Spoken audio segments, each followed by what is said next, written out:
हम तुम्हें तकलीफ पहुंचाने नहीं आए हैं। एक बात कहना चाहते हैं हम तुमसे। हमें तुमसे रश्क होता है क्योंकि जोधा बेगम बेहद परवाह करती हैं तुम्हारी। काश हमारे जख्मों पर भी इस तरह मरहम लगाया होता उन्होंने तो। खुदा की कसम अपना कलेजा निकालकर उनके कदमों में डाल देते।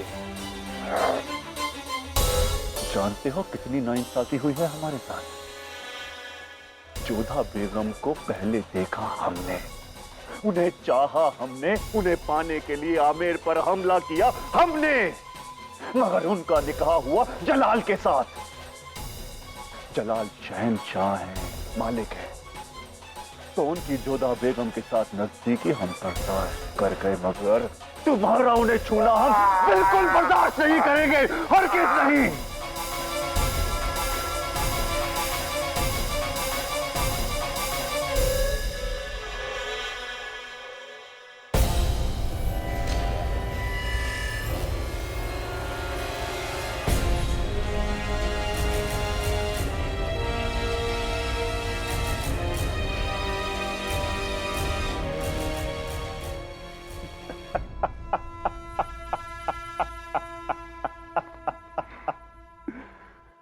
जोधा बेगम से मोहब्बत करते हो तुम, हाँ?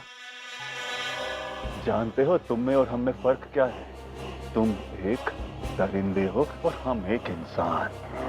हम दोनों जोधा बेगम से मोहब्बत करते हैं, मगर वो बीवी हैं जलाल की। जानते हो एक शादीशुदा औरत के साथ मोहब्बत करने का मतलब क्या होता है? या तो तुम्हारी जान ले ली जाती है या फिर उस औरत का निकाह टूट जाता है। एक आम आदमी जोधा बेगम की तरफ देखने तक की गुस्ताखी नहीं कर सकता। या तो तुम जैसा दरिंदा और हम जैसा पागल आशिक ही ये गुस्ताखी कर सकता है।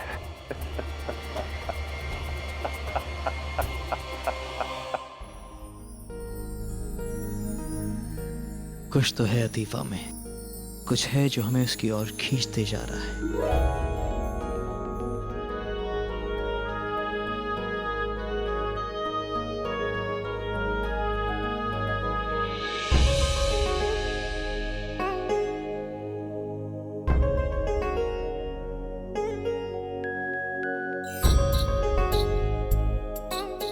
तुम बहुत खूबसूरत हो अतीफा।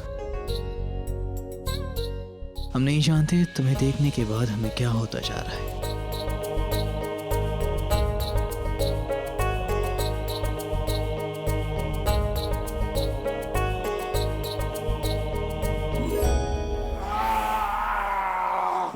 चीख मत नापाक जानवर, हमारे शहंशाह की रहम की वजह से जिंदा है तू।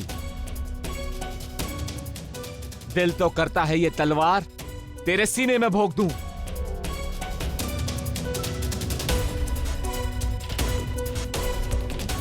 याद रखना, ज्यादा शोर मचाया तो ऐसा कर भी डालूंगा।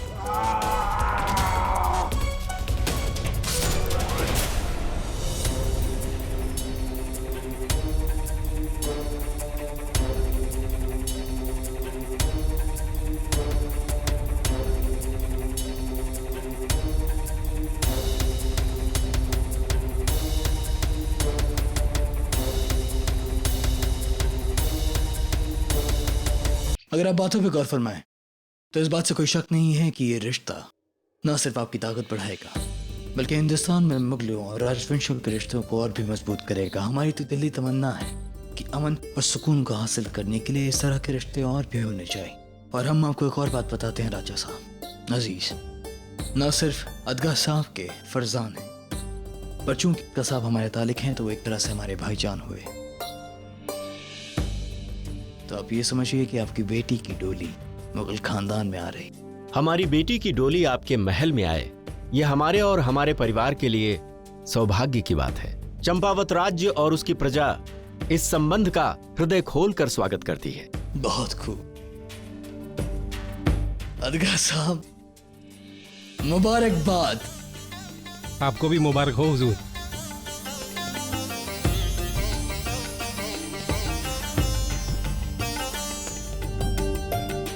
अब हमें आज्ञा दे शहंशाह, हमें विवाह के प्रबंध में लगना होगा। ऐसे कैसे राजा साहब, आप हमारे होने वाले रिश्तेदार हैं, इस महल से खुद हम आप सबको रुखसत करेंगे। आइए।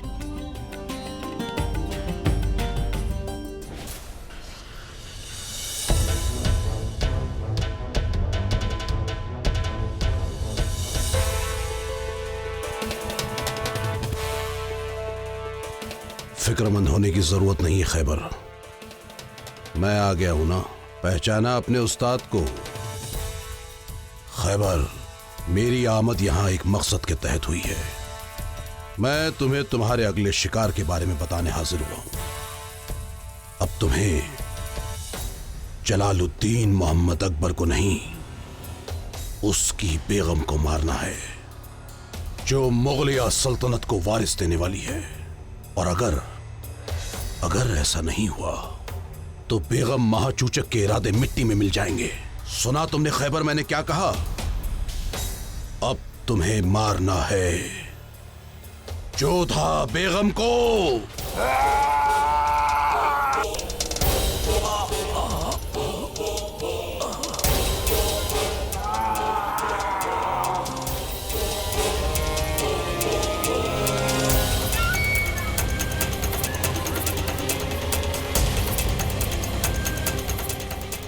गुस्ताख, तेरी इतनी मजाल कि तू मुझे चोट पहुंचाए, अपने आका से बगावत।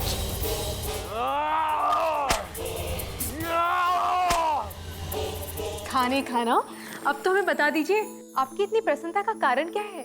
क्योंकि अम्मी जान ने हमारे लिए बहुत से नए खिलौने मंगवाए हैं। अरे वाह, ये तो बड़ी अच्छी बात है। अच्छा रहीम, आप अपने खिलौने हमारे साथ भी बांटोगे ना?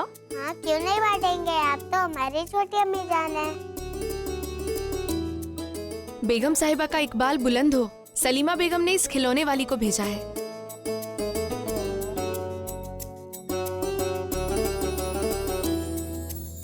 वाह, हमारे लिए सारे खिलौने आ गए।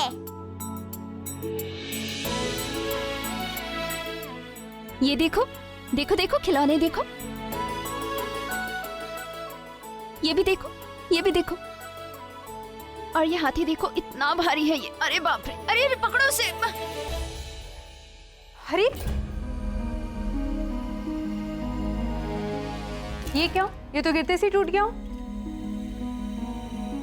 क्षमा कीजिएगा जोधा बेगम, वो पकने में थोड़ा कच्चा रह गया होगा।